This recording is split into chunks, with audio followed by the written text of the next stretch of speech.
Olá, é muito bom ter você no curso Novos Membros. Nessa aula, nós vamos apresentar o conteúdo do capítulo 6 do livro Os Primeiros Passos do Discípulo, ainda nessa sessão dos deveres para com o próximo. Meu nome é Robson, sou integrante da equipe ministerial da Igreja Presbiteriana de São José do Rio Preto e eu gostaria de dar as boas-vindas para você, dizer que é uma alegria ter você com a gente, a nossa igreja, que é uma igreja que ora, trabalha como uma família de discípulos de Jesus.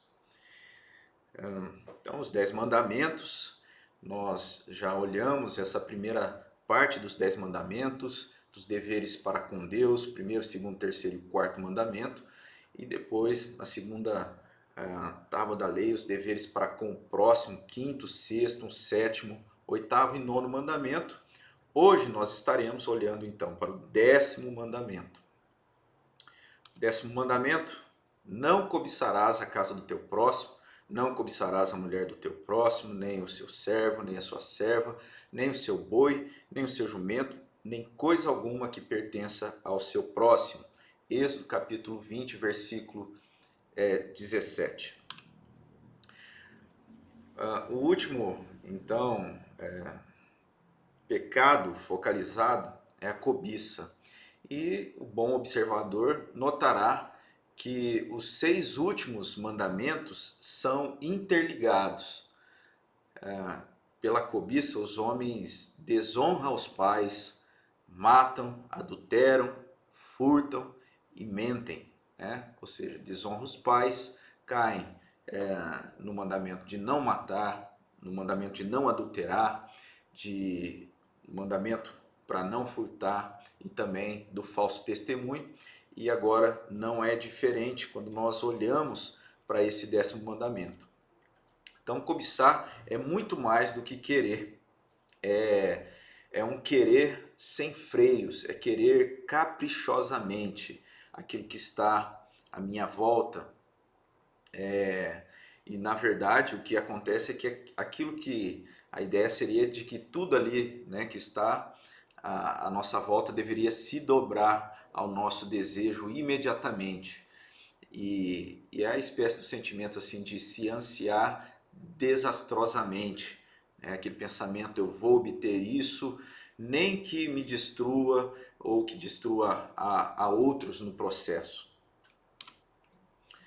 O segredo para lidarmos com a liberdade e a felicidade é encontrar o próprio eixo de satisfação e organizar-se, em torno dele.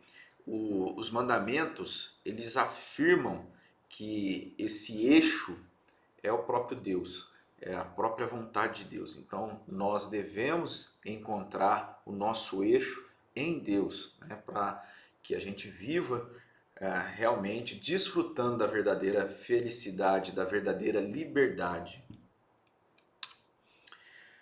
E existe o perigo de se estabelecer o centro, o padrão da nossa vida, em várias coisas.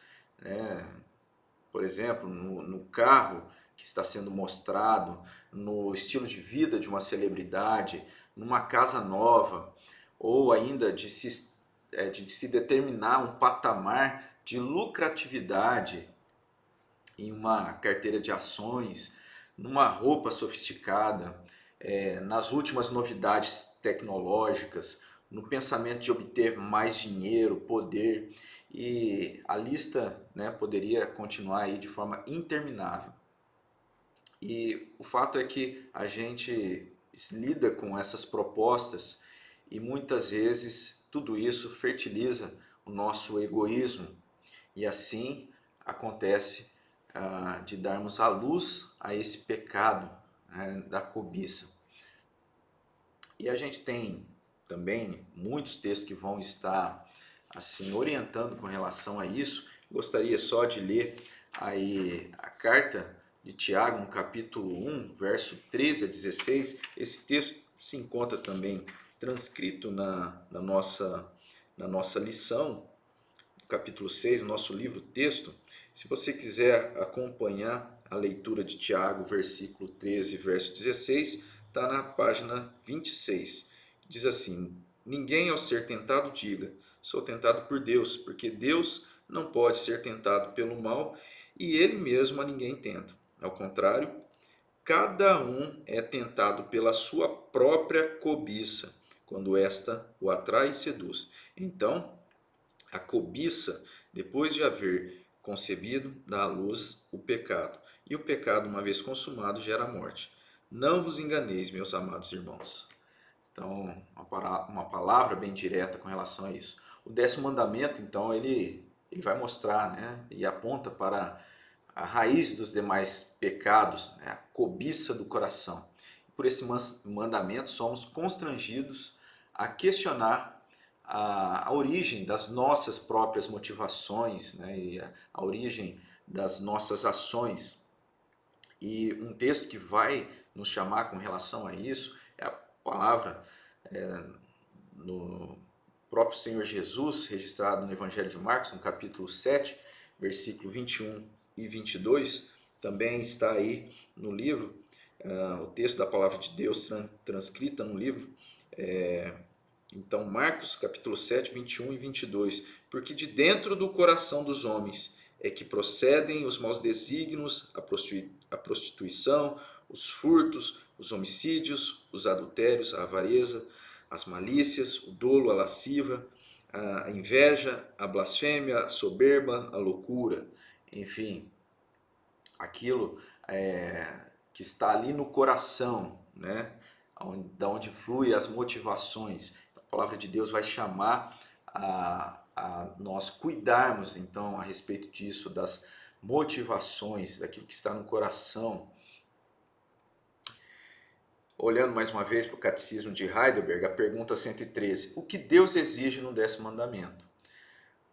A resposta: jamais pode surgir em nosso coração o menor desejo ou pensamento contra qualquer mandamento de Deus. Pelo contrário, devemos sempre, de todo o coração, odiar todos os pecados e amar toda a justiça.